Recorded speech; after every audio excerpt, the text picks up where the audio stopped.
Good morning guys. आज हम बात करते हैं एप्लीकेशन फॉर ए जॉब। इससे पहले हमने बात की थी रिलेटेड टू द एडिटर। आज हम बात करने जा रहे हैं एप्लीकेशन फॉर ए जॉब। किसी भी जॉब के लिए अपने को अप्लाई करना होता है तो किस प्रकार से इसको एप्लीकेशन लिखा जाता है, इसका प्रारूप आज हम समझेंगे। देखिए, सबसे पहले क्या करना है अपने को, सेंडर्स एड्रेस।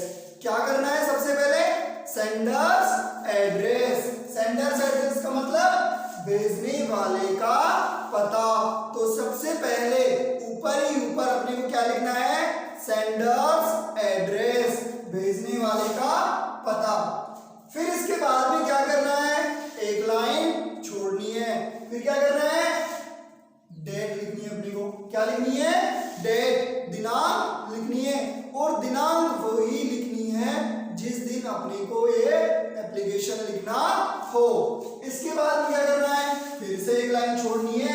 और एक लाइन छोड़ने के बाद में फिर क्या करना है, रिसीवर्स एड्रेस। क्या लिखना है, रिसीवर्स एड्रेस, यानी प्राप्त करने वाले का पता। क्या करना है, प्राप्त करने वाले का पता लिखना है, अर्थात जिसको हम भेज रहे हैं उसका अपने को यहाँ पे क्या लिखना है, पता लिखना है। जस्ट इसके बाद में फिर क्या करना है, एक लाइन छोड़नी है। और एक लाइन छोड़ने के बाद में फिर अपने को क्या लिखना है, सब्जेक्ट। सब्जेक्ट का मतलब विषय, किस टॉपिक के ऊपर हम बात कर रहे हैं। तो अपना टॉपिक था जॉब के लिए अप्लाई करना। तो सब्जेक्ट क्या लिखना है अपने को, application for the post of. जिस भी जॉब के लिए आप एप्लीकेशन लिख रहे हो, जैसे टीचर, लेक्चरर, एडवोकेट, किसी भी प्राइवेट जॉब के लिए आपको एप्लीकेशन लिखना हो तो उस पोस्ट का नाम यहाँ पर अपने को क्या कर देना है, लिख देना है। और यहाँ से लेकर यहाँ तक लाइन अपनी हर एप्लीकेशन में कॉमन रहेगी। बस जो जिस जॉब के लिए अपने को एप्लीकेशन लिखना हो उस पोस्ट का यहाँ नाम लिख देना है। जैसे अपने को इंग्लिश टीचर की पोस्ट के लिए एप्लीकेशन लिखना हो तो यहाँ पर पोस्ट का नाम क्या लिख देना है, English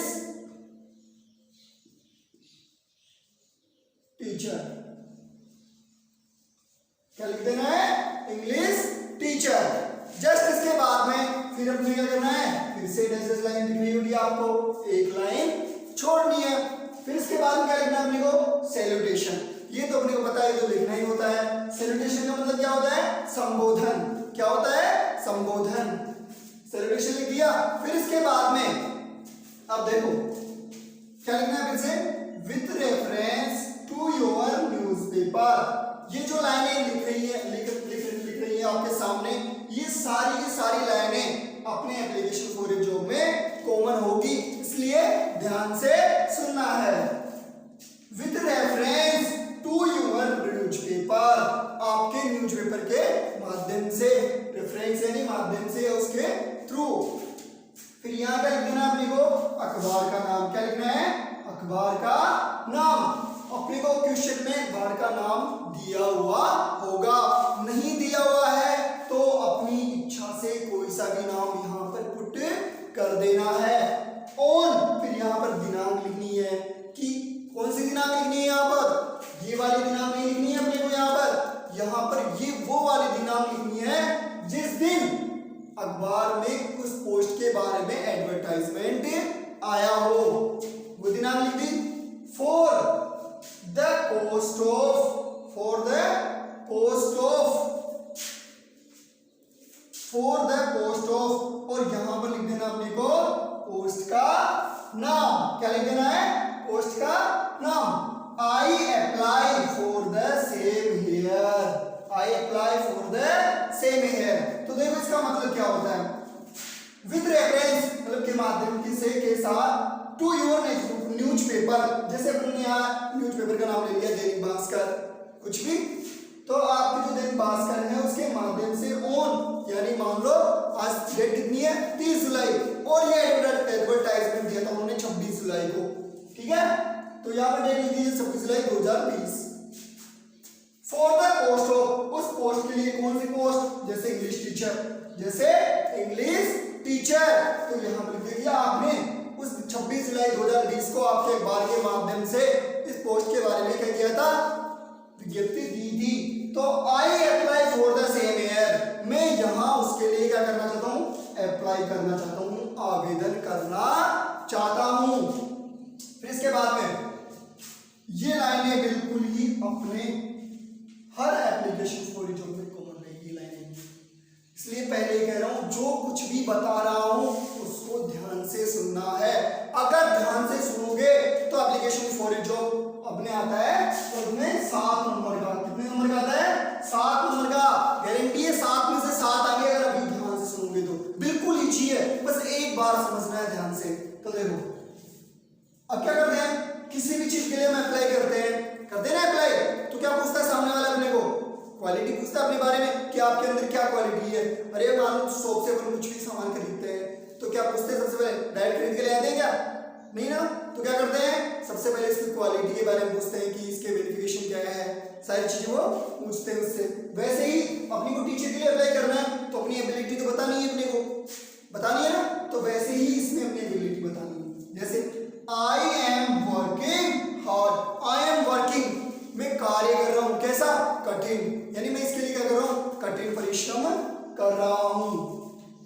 I have 3 years experience, I have, मेरे पास 3 years 3 साल का एक्सपीरियंस है, अनुभव है, मेरे पास 3 साल का एक्सपीरियंस है, किसके लिए, फॉर द पोस्ट ऑफ, और यहाँ पोस्ट का नाम जैसे मैंने क्या रख दिया था, इंग्लिश टीचर। तो मेरे पास जो इंग्लिश अध्यापक के लिए कितने साल का एक्सपीरियंस है, 3 साल का एक्सपीरियंस है। आई एम यंग, मैं जवान हूं, एंड प्लीजेंट पर्सनैलिटी, और सुहावना व्यक्तित्व यानी आकर्षक व्यक्तित्व है। पर्सनैलिटी का मतलब क्या होता है, व्यक्तित्व। प्लीज गिव मी 1 चांस, कृपया मुझे एक चांस दीजिए।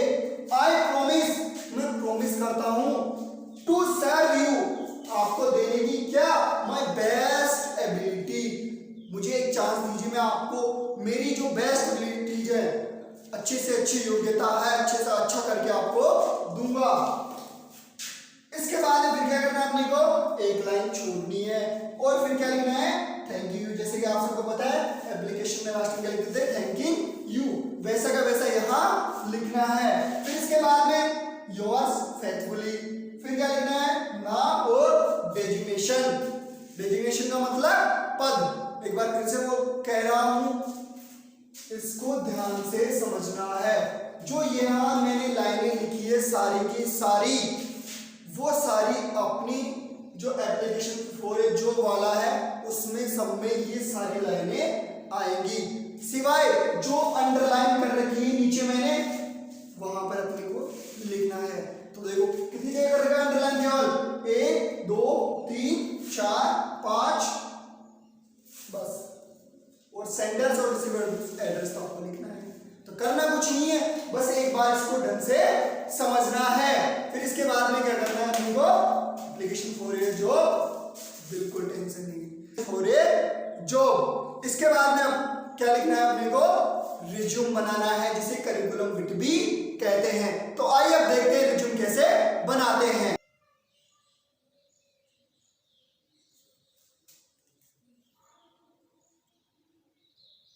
तो देखिए गाइस, अब बात कर रहे हैं हम रिज्यूम की। रिज्यूम जो है उसको हम करिकुलम विट भी बोलते हैं, करिकुलम विट भी बोलते हैं। ये रिज्यूम या करिकुलम विट अपने को लिखना है, देन जो अभी अपने एप्लीकेशन लिखा है उसके जस्ट बाद ये लिखना अनिवार्य होता है। और ये कब लिखना है, जब अपने को किसी भी जॉब के लिए एप्लीकेशन लिखना हो, चाहे कोई सी भी जॉब हो, उसमें अपने को करिकुलम विट लिखना अनिवार्य होता है, अर्थात रिज्यूम लिखना अनिवार्य होता है। दोनों का मीन्स एक ही है, चाहे करिकुलम विट बोलो चाहे रिज्यूम बोलो।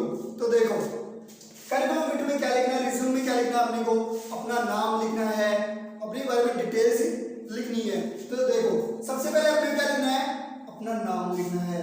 अगर एग्जाम में क्वेश्चन में नाम दिया हुआ है तो उस नाम के अकॉर्डिंग ही अपने को नाम और पता और ईमेल आईडी लिखनी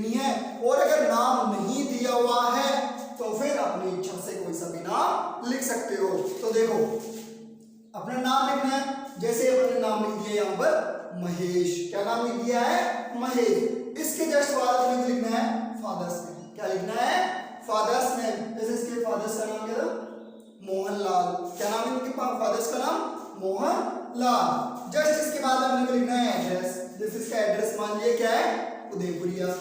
फिर इसके बाद में क्या लिखना है अपने को डेट ऑफ बर्थ डीओबी, जो किसकी डेट ऑफ बर्थ लिखनी है अपने को फादर की नहीं लिखनी है, अपनी डेट ऑफ बर्थ लिखनी है। जैसे इसने अपनी डेट ऑफ बर्थ लिखी यहाँ पर AK-99। इसके बाद में लिखना है अपने को कॉन्टेक्ट नंबर, अपने जो मोबाइल नंबर है वो यहाँ पर लिखने हैं। जैसे महेश के मोबाइल नंबर क्या है ये है।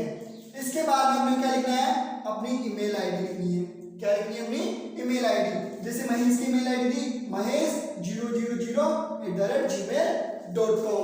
इसके बाद में हमें क्या लिखना है क्वालिफिकेशन, हम किसी पोस्ट के लिए क्या कर रहे हैं एप्लीकेशन लिख रहे हैं तो उसके लिए अपने को क्वालिफिकेशन। अब जैसे अपन यहाँ पर टीचर के लिए लिख रहे हैं, किसके लिए टीचर के लिए लिख रहे हैं, तो टीचर में क्या चाहिए BSc चाहिए या B.Ed चाहिए, ये तो मानते हैं। तो अपनी क्वालिफिकेशन क्या लिख दी BSc और B.Ed। इसके बाद में क्या करना है अपने को एक्सपीरियंस लिखना है कि आपको इस पोस्ट पे क्या पहले कभी भी काम किया है। तो जैसे अपने कम से कम एक्सपीरियंस लिखना है 2 या 3 साल, तो अपन ने यहाँ पर लिखा है 3 years एक्सपीरियंस, मतलब 3 साल का अनुभव। इसके बाद में लिखना है पर्सनल स्किल्स, ये तो हो गई आपकी एजुकेशन से रिलेटेड बातें। अब आपकी पर्सनल स्किल्स के बारे में, जो आपकी प्राइवेट चीजें उनके बारे में पूछा है कि आप कैसे हो, किस प्रकार का आपका व्यक्तित्व है। तो देखो honest and pleasant personality, honest ईमानदार और प्लीजेंट पर्सनैलिटी आकर्षक व्यक्तित्व, एंड हार्ड वर्किंग और कठिन परिश्रम करने वाला, ये हो गई अपनी पर्सनल स्किल्स। इस प्रकार अपने को जो करिकुलम फिट है वो इस प्रकार तैयार हुआ है। तो गाइस ये है एप्लीकेशन फॉर ए जॉब लिखने का तरीका। कुछ नहीं करना है, जो अभी रिज्यूम में बताया वो हर प्रकार के एप्लीकेशन फॉर ए जॉब में लागू होगा, सिवाय अपने को चेंज क्या करना है, एक तो पोस्ट लिखनी है, क्या लिखनी है पोस्ट लिखनी है, दिनांक लिखनी है और क्या लिखना है नाम और एड्रेस। इन 4-5 चीजों पे फोकस रखना है और जो सारी चीजें आज एप्लीकेशन फॉर ए जॉब में बताई है वो हर एप्लीकेशन फॉर ए जॉब में कॉमन होगी। तो गाइस अगर वीडियो अच्छी लगी तो लाइक कमेंट और शेयर कर देना है और सब्सक्राइब तो करना ही है।